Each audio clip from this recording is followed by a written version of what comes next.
എന്നെ ശ്രവിക്കുന്ന ദൈവജനമേ, സങ്കീർത്തന ധ്യാനത്തിലേക്ക് ദൈവ തിരുമനസ്സിൻ്റെ നാമത്തിൽ, കർത്തൃനാമത്തിൽ നിങ്ങളേവരെയും വളരെ സ്നേഹത്തോടെ ഞാൻ ക്ഷണിക്കുന്നു. ദൈവമാകുന്ന വചനത്തിന് നമുക്ക് വളരെ ശ്രദ്ധയോടെ കാതോർക്കാം. വചനം നമ്മളെ വെളിച്ചത്തിലേക്കും സൗഖ്യത്തിലേക്കും സമാധാനത്തിലേക്കും നിത്യ സൗഭാഗ്യത്തിലേക്കും നയിക്കും. തീർച്ച. കത്തോലിക്ക സഭയുടെ ആധികാരിക വിവർത്തനങ്ങളെ ആസ്പദമാക്കി തയ്യാറാക്കിയിരിക്കുന്ന പ്രചോദന സന്ദേശം പരിശുദ്ധ ജോൺ പോൾ രണ്ടാമൻ മാർപ്പാപ്പയുടെ meditations and catechesis on the psalms കാൻറ്റക്കിൾസിൽ നിന്നും ദൈവശാസ്ത്രജ്ഞനായ വിശുദ്ധ ജെറോമിൻ്റെയും ചിന്തകൾ ഉൾപ്പെടുത്തിക്കൊണ്ടാണ് എന്ന് സന്തോഷപൂർവ്വം അറിയിക്കുന്നു. നമുക്ക് വചനം ശ്രവിക്കാം. പരിശുദ്ധാത്മാവേ, ഞങ്ങളിൽ വന്നു നിറയണമേ. ഇന്നേ ദിവസം സങ്കീർത്തന ധ്യാനത്തിലേക്ക് കാരുണ്യവാനായ നമ്മുടെ നല്ല ദൈവം നമ്മെ ഓരോരുത്തരെയും വളരെ സ്നേഹപൂർവ്വം കൂട്ടിക്കൊണ്ടുവന്നതിന് ഒരു നിമിഷം നന്ദി പറയാം. ആബാപിതാവേ, നല്ല ദൈവമേ, നിത്യവും അങ്ങേക്ക് ഞങ്ങൾ നന്ദിയും ആരാധനയും കൃതജ്ഞതയും അർപ്പിക്കുന്നു. മുൻപത്തെ ദിവസങ്ങളിലെ പോഡ്കാസ്റ്റ് കേൾക്കാൻ വിട്ടുപോയെങ്കിൽ സാരമാക്കണ്ട. ആവശ്യമുള്ളവർക്ക് അതിൻ്റെ ലിങ്ക് താഴെ ഡിസ്ക്രിപ്ഷൻ ബോക്സിൽ ലഭ്യമാണ്. സൗകര്യാർത്ഥം ഇത് ഒരു ഡെഡിക്കേറ്റഡ് യൂട്യൂബ് പ്ലേലിസ്റ്റായും ലഭ്യമാകും. സങ്കീർത്തനങ്ങൾ 16-ാം അധ്യായം 1 മുതൽ 11 വരെയുള്ള തിരുവചനങ്ങൾ. ദൈവം എൻ്റെ അവകാശം. ദൈവമേ, എന്നെ കാത്തുകൊള്ളണമേ. ഞാൻ അങ്ങയിൽ ശരണം വച്ചിരിക്കുന്നു. അവിടുന്നാണ് എൻ്റെ കർത്താവ്. അങ്ങിൽ നിന്നല്ലാതെ എനിക്ക് നന്മയില്ല എന്ന് ഞാൻ കർത്താവിനോട് പറയും. ലോകം വിശുദ്ധരെന്ന് കരുതുന്ന ദേവന്മാർ നിസ്സാരരാണ്. അവരിൽ ആനന്ദം കൊള്ളുന്നവർ അഭിശപ്തരാണ്. അന്യദേവന്മാരെ അനുഗമിക്കുന്നവർ തങ്ങളുടെ ദുരിതം വർദ്ധിപ്പിക്കുന്നു. ഞാൻ അവർക്ക് രക്തം കൊണ്ട് പാനീയ ബലി അർപ്പിക്കുകയില്ല. ഞാൻ അവരുടെ നാമം ഉച്ചരിക്കുകയില്ല. കർത്താവാണ് എൻ്റെ ഓഹരിയും പാനപാത്രവും. എൻ്റെ ഭാഗധേയം അവിടുത്തെ കരങ്ങളിലാണ്. അഭികാമ്യമായ ദാനമാണ് എനിക്ക് അളന്നു കിട്ടിയിരിക്കുന്നത്. വിശിഷ്ടമായ അവകാശം എനിക്ക് ലഭിച്ചിരിക്കുന്നു. എനിക്ക് ഉപദേശം നൽകുന്ന കർത്താവിനെ ഞാൻ വാഴ്ത്തുന്നു. രാത്രിയിലും എൻ്റെ അന്തരംഗത്തിൽ പ്രബോധനം നിറയുന്നു. കർത്താവ് എപ്പോഴും എൻ്റെ കൺമുമ്പിലുണ്ട്. അവിടുന്ന് എൻ്റെ വലതുഭാഗത്തുള്ളതുകൊണ്ട് ഞാൻ കുലുങ്ങുകയില്ല. അതിനാൽ എൻ്റെ ഹൃദയം സന്തോഷിക്കുകയും അന്തരംഗം ആനന്ദം കൊള്ളുകയും ചെയ്യുന്നു. എൻ്റെ ശരീരം സുരക്ഷിതമായി വിശ്രമിക്കുന്നു. അവിടുന്ന് എന്നെ പാതാളത്തിൽ തള്ളുകയില്ല. അങ്ങയുടെ പരിശുദ്ധൻ ജീർണിക്കാൻ അനുവദിക്കുകയില്ല. അങ്ങ് എനിക്ക് ജീവൻ്റെ മാർഗം കാണിച്ചു തരുന്നു. അങ്ങയുടെ സന്നിധിയിൽ ആനന്ദത്തിൻ്റെ പൂർണ്ണതയുണ്ട്. അങ്ങയുടെ വലത് കൈയിൽ ശാശ്വതമായ സന്തോഷമുണ്ട്. ദൈവത്തിലുള്ള ആശ്രയത്തിൻ്റെയും ആനന്ദത്തിൻ്റെയും ഒരു പ്രഖ്യാപനമാണ് സങ്കീർത്തനം 16-ാം അധ്യായം. യഥാർത്ഥ സന്തോഷവും സുരക്ഷിതത്വവും കർത്താവിൽ മാത്രമേ കാണപ്പെടുന്നുള്ളൂ.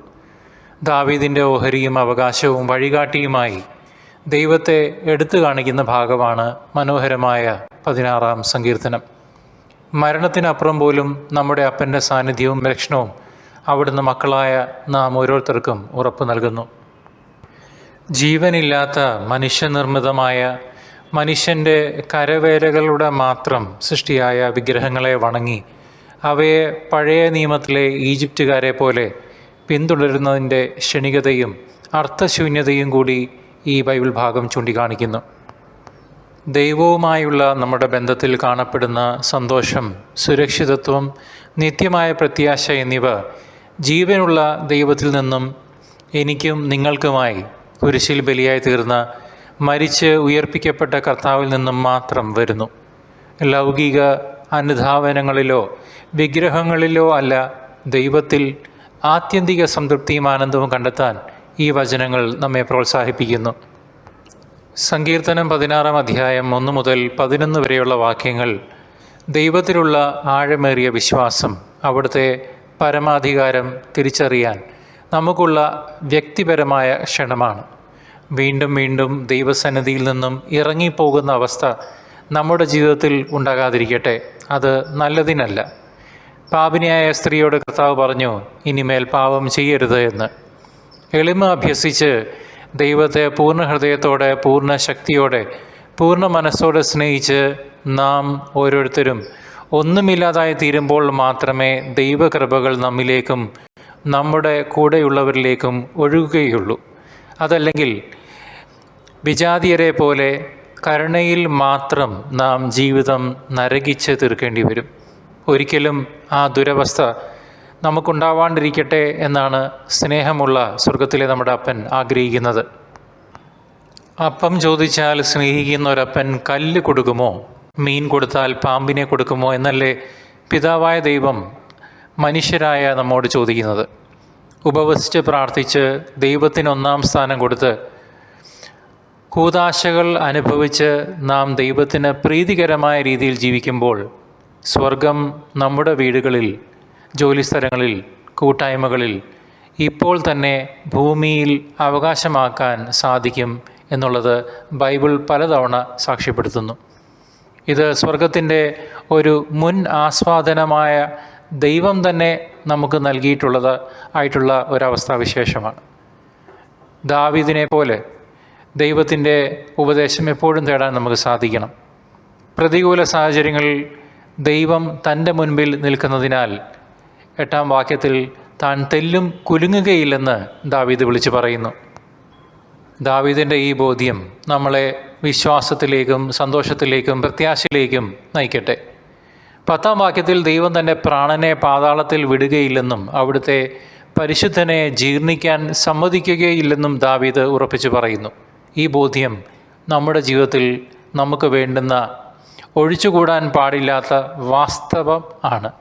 മാത്രമല്ല, സങ്കീർത്തകൻ്റെ ഈ സൂചന ക്രിസ്തുവിൻ്റെ ഉയിർത്തെഴുന്നേൽപ്പിനെക്കുറിച്ച് ഏകദേശം 1000 വർഷം മുൻപുള്ള പ്രവചനവുമാണ്. ജീവൻ്റെ വഴി ദൈവം കാണിച്ചു തരുന്നു എന്നും അവിടുത്തെ സന്നിധിയിൽ സന്തോഷ പരിപൂർണതയും പ്രമോദങ്ങളും ഉണ്ടെന്നും സങ്കീർത്തനം വിവരിക്കുന്നു.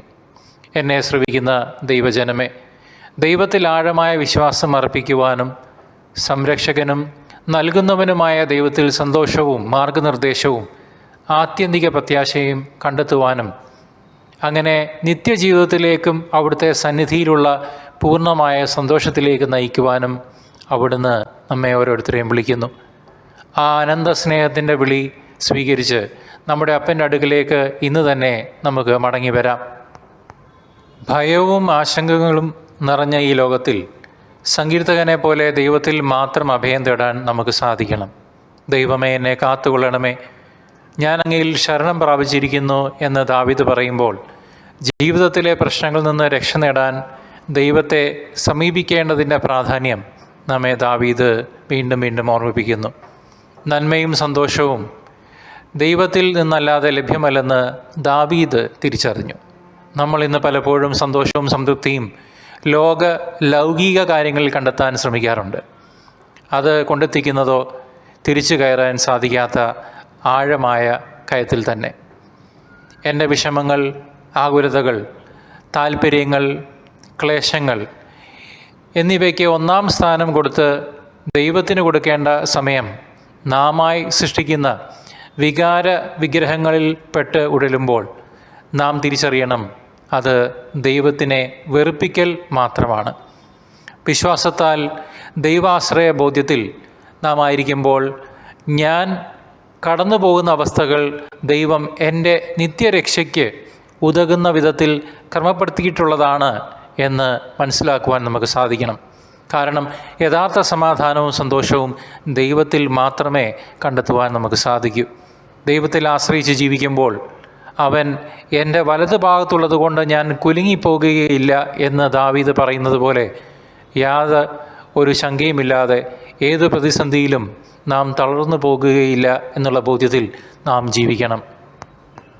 ദൈവജനമേ, ഇന്നത്തെ കാലഘട്ടത്തിൽ പാപത്തിൻ്റെ കുത്തൊഴുക്കിൽ ലോത്തിനെ പോലെ, അബ്രഹാമിൻ്റെ ബന്ധുവായ ലോത്തിനെ പോലെ ജീവിക്കുന്ന നാം, നമ്മുടെ ജീവിതത്തിലെ ഏറ്റവും വലിയ വെല്ലുവിളി പാപത്തിൽ നിന്നുള്ള മോചനമാണ് എന്ന് തിരിച്ചറിയുക. സങ്കീർത്തനം 16-ാം അധ്യായത്തിൽ നീ എൻ്റെ പ്രാണനെ പാതാളത്തിൽ വിടുകയില്ല എന്ന് ദാവീദ് പറയുന്നു. ഈ വാക്കുകൾ യേശുക്രിസ്തുവിൻ്റെ മരണത്തിൽ നിന്നും ഉയർപ്പിൽ നിന്നുമുള്ള വിജയത്തെക്കുറിച്ചുള്ള ഒരു പഴയ നിയമ പ്രവചനമാണ്. പാപത്തിൽ നിന്ന് മോചനം നേടി ദൈവവുമായി ഒരു ശാശ്വത ബന്ധം സ്ഥാപിക്കാൻ നമ്മെ സഹായിക്കുന്നത് കർത്താവിൻ്റെ കുരിശിലെ ബലിയാണ്. ദൈവത്തിൽ ആശ്രയിച്ച് യേശുവിൻ്റെ പാത നാം പിന്തുടരുമ്പോൾ ജീവൻ്റെ വഴി നീ എനിക്ക് കാണിച്ചു തരും. നിൻ്റെ സന്നിധിയിൽ സന്തോഷ പരിപൂർണതയും നിൻ്റെ വലതു ഭാഗത്ത് എന്നും പ്രമോദങ്ങളും ഉണ്ട് എന്ന വാഗ്ദാനം നമ്മൾക്ക് ലഭിക്കുന്നു, നമ്മുടെ ജീവിതത്തിൽ അനുഭവവേദ്യമാകുന്നു. പ്രിയ സഹോദര സഹോദരി, ഇതൊരു താൽക്കാലിക സന്തോഷമല്ല, മറിച്ച് ദൈവത്തിൻ്റെ സാന്നിധ്യത്തിൽ ലഭിക്കുന്ന എന്നേക്കുമുള്ള സന്തോഷമാണ്. ഈ ബോധ്യം നമ്മളെ പാപത്തിൽ നിന്ന് രക്ഷിക്കുകയും നിത്യജീവനിലേക്ക് നയിക്കുകയും ചെയ്യട്ടെ. നമുക്ക് പ്രാർത്ഥിക്കാം. കർത്താവായ ദൈവമേ, വചനം ശ്രവിക്കുന്ന ഞങ്ങളുടെ ഓരോരുത്തരുടെയും ജീവിതങ്ങളെ അങ്ങ് അറിയുന്നല്ലോ. അവിടുന്ന് ദാനമായി നൽകിയ ഈ ജീവിതത്തെ ഞങ്ങളുടെ വിശ്വാസരാഹിത്യത്തെ പരിഗണിച്ചുകൊണ്ട് തൃപാദത്തിൽ സമർപ്പിക്കുന്നു. തിരുച്ചോരയാൽ കഴുകി പരിശുദ്ധാത്മ അഭിഷേകത്താൽ നിറയ്ക്കണമേ. ആബാപിതാവേ, അവിടുത്തെ ഹിതം ഞങ്ങളുടെ ജീവിതങ്ങൾ വഴിയായി നിറവേറുവാൻ അവിടുത്തെ വഴിയിൽ കൂടി മാത്രം ഞങ്ങളെ നടത്തണമേ. വിശുദ്ധിയിൽ ജീവിക്കുവാനും മറ്റുള്ളവർക്ക് ക്രിസ്തു സാക്ഷ്യമായി മാറുവാനും വിശുദ്ധിയിൽ ഞങ്ങളുടെ നല്ല ഓട്ടം പൂർത്തിയാക്കുവാനും അടിയങ്ങളെ, പാപികളായ അവിടുത്തെ മക്കളെ ഒരുക്കണമേ. നിത്യം പിതാവിൻ്റെയും പുത്രൻ്റെയും പരിശുദ്ധാത്മാവിൻ്റെയും നാമത്തിൽ തന്നെ ആമേൻ. കർത്താവിനെ ഇനിയും അറിയാത്ത ഒരു വ്യക്തിക്കെങ്കിലും ഈ വചനധ്യാനം പങ്കുവയ്ക്കുമല്ലോ. ദൈവം നിങ്ങളെ സമൃദ്ധമായി അനുഗ്രഹിക്കട്ടെ.